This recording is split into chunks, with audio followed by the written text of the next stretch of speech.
Welcome to the Soulful CXO. I'm your host, Dr. Rebecca Wynn.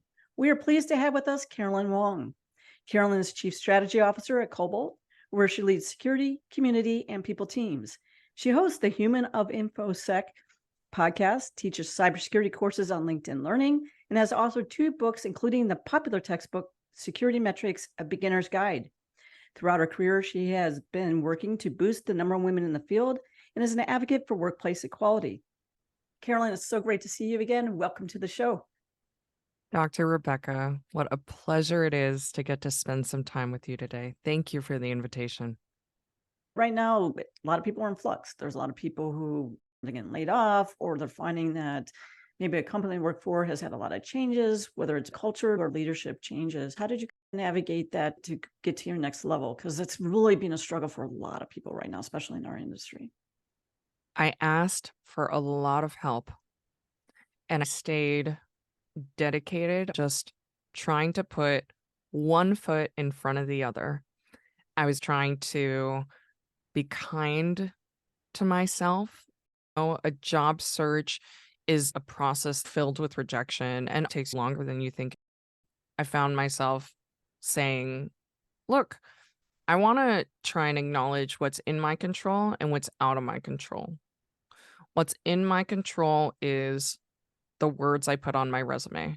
What's in my control is the people I reach out to that I ask for help, that I ask for advice, that I ask for a perspective. What's in my control is how I show up to any interview and the energy that I bring to that interview and the preparation that I do for that interview. But there's also so many things outside of my control. I don't control what roles are open at what organizations. I don't control anything about who the hiring manager is, what their criteria is, what any of their different ways of thinking about me or any of the other candidates are. I don't control the other candidates and how qualified they are. So I think that really was something that I tried to focus on, which is to say, understanding what's in my control and what's outside my control and trying really hard to focus energetically on the things that are in my control and try and let go of the things that are outside of my control. When you talk about what's inside your control, skill sets, one of the things I use the Venn diagram a bit to do, not only about philosophically and spiritually what I want to do, but looking at what kind of businesses resonate with me and doesn't resonate with me, and what type of people inside those businesses. Because sometimes the business is right, but the people inside. Do you do something along those lines? Do you have some, nuggets along those lines that you can share on how you work through that? I'll tell you how I think about these things. I really want to make a big positive impact. As I was evaluating roles, I thought, what's a job where I can positively impact a lot of people? One of the roles that I was talking to was for a really major, very well established, very well respected security company. They wanted me to train their developers on secure coding. I thought that's cool, but I want to have a bigger impact than that. Certainly, something really important to me is this a business that solves a really important problem? Do I think that this business can be wildly successful? This is also how I evaluate extracurricular activities. So, advisory roles, volunteer work, where I put my time in mentoring or advisory work. I'll say, do I believe in this organization's mission and purpose? Does that align with me? Do they have a strong way to solve the problem? Is this a real business problem? Are they solving it? Do I think this business is going to be wildly successful? Thing number two is, who are the people? I try really hard to understand, why have these people chosen to do what they do? And what do they value? I want alignment. I work really hard to avoid and prevent is working closely with individuals who have values that are very different from mine in ways that are unacceptable to me. Those are my two things. Where can there be a big impact and a lot of success, which I think is a result of solving a really important problem? And then who are these people? What do they value? And do their values align with mine? One of the things I find always a challenge is finding that the outward appearance of the company and the people is really the inner. I talk to people about not thinking about a job per se. Obviously, people want money, but you need to be interviewing them just as much. Every time I've taken a position that my gut was like on run very fast, it has been a mess for me each and every time. What do you mentor people around those lines? Because it's easy to say, I need this job, and then find out you're just in a horrendous position that takes away from who you are and takes a long time to recover from. Yeah. So, first, I want to acknowledge that we, as earthly humans, have physical needs that need to be provided for at any given time, maybe in a position where for some time we need to do work that is not the absolute perfect because we need to take care of ourselves. Maybe we need to take care of our families. And that, I think, doing what needs to be done to provide is really important. And we're in an economic atmosphere where there's not as many choices right now as there are at other points in time. That being said, I think to the extent that we have choices, it is good to stay away from or get out of work situations that destroy your soul and make you feel bad. I have a joke metric that I suggest to people when they say, Caroline, how might I go about evaluating a company culture? And here's the joke metric. And it's a joke because, first of all, people don't actually write this down anywhere. Second of all, it might be inappropriate for them to share. Here's what it is. Look at the executive team and leadership and count the number of divorces in the past 24 months. Then look at the company and count the number of marriages and babies in the past 24 months. There are a million reasons wrong with that. I want to address a couple of those assumptions. Divorce is not bad. Marriage and babies are not good. They're just indicators. I personally am a divorced person. Getting divorced was the very best thing that happened to me. It's simply an indicator. People in that phase of get married and have babies when there's a company culture that is supportive of healthy relationships outside of the workplace and work-life balance situation. I think that really toxic environments, you're going to see divorces happening in leadership.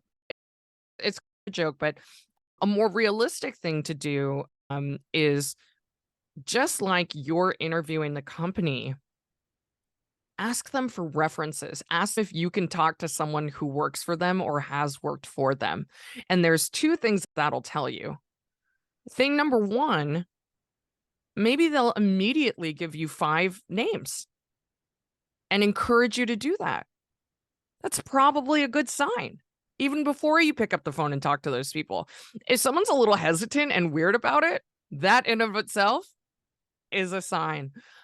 But I think that just like when we are in a position where we're a candidate talking to a company about an opportunity, and there may be a stage where they ask us for references of people we've worked for or with, we get to do the same thing. That's an opportunity to ask for references. Let me talk to someone who's worked on your team. Let me talk to someone who is a peer of yours. Let me talk to someone that you've worked for.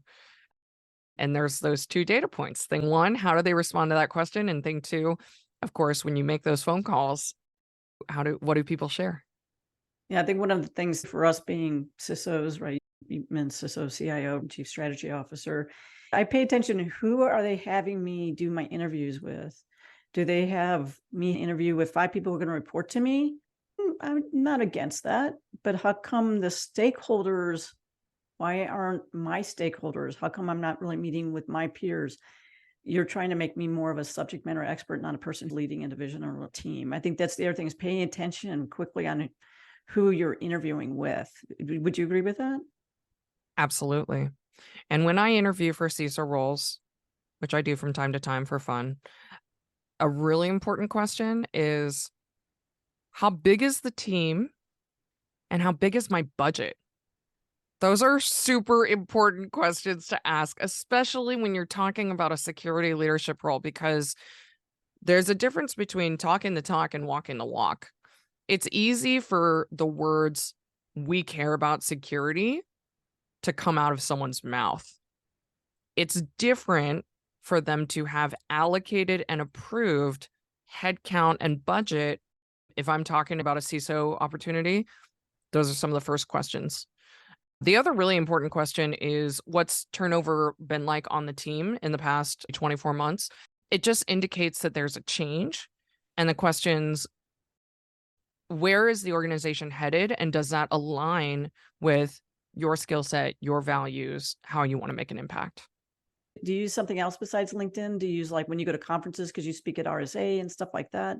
What do you find is a great networking to find those inner nuggets? LinkedIn is my number one. I've never been a Twitter person. I use Slack a lot. LinkedIn is so cool because I will find myself connecting with folks that, like, maybe I've met and maybe I've never met. And I think that it's surprising to me if you reach out and ask a question. Some people ignore you, some say no, but some are delighted to have a conversation. You're curious about someone's perspective, just ask. I agree with you 100% on that. I tell people, they're like, "Who do you mentor?" And I said, "I think you seek out mentors." I have Ann Kabuki, and you and I have talked multiple times too, but Jim Roth, Teresa Payton. And they said, "How did you get them to be mentors?" I said, "I asked." They don't meet me every week, but I'm like, "Jim, I'm struggling with X. Can I find 15 minutes or 20 minutes on your calendar so we can walk through it?" You just need to ask, but come with a heart.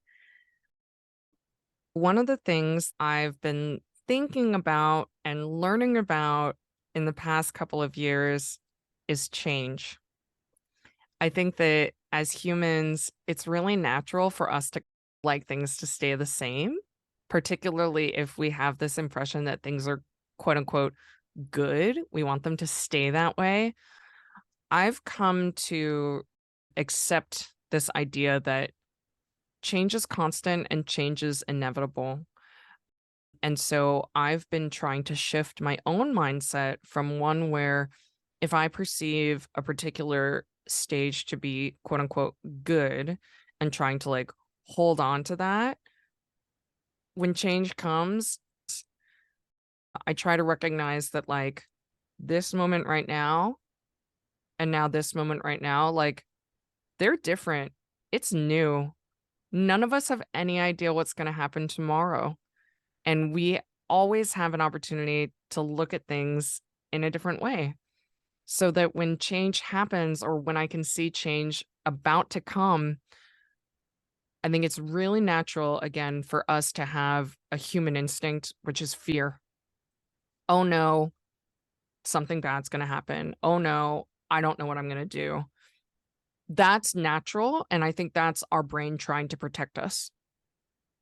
And I think that change also presents opportunity. There have been changes in my life that happened that I did not ask for, that I would not have asked for. There's a whole thing about I used to live in California, now in the Pacific Northwest, and our decision to move was not something exactly that we chose. We had to do it. And I'm so happy where we ended up. Even when I got let go from Digital, that was not something I would have chose. That was not something that I wanted. What happened next turned out to be beyond what I had imagined in a really great way. And so I think that we have an opportunity to consider that change is uncomfortable. We don't know what's on the other side. And being on the other side and what happens being really great, really amazing, really positive, really fulfilling, that's just as likely as really terrible, really scary. Like, we just don't know. And in any given day, we can look for the opportunity and focus on the things that truly are within our control, and to try and let go of some of those which are not, which there are always going to be lots of things outside of our control. Carolyn, our time has flown by. I do teach LinkedIn Learning courses, and on my profile, you can find links to view those at no cost. So I'd invite folks to check those out and let me know what you think. This is so great. Thank you so much for having me.